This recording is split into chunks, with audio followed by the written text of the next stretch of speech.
Ano po ang pwedeng inumin sa nagkakaroon ng kati-kati sa balat? Kalimitan po sa mga singit-singit ng katawan. Salamat po.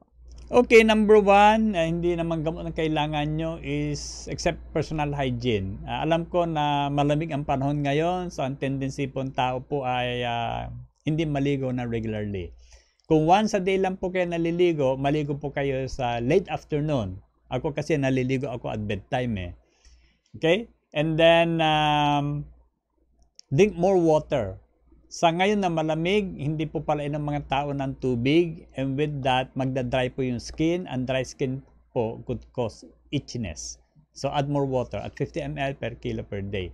At dagdagan nyo po ng ating ionic at 20 drops 4 times a day para ma-hydrate kayo ng mas maayos.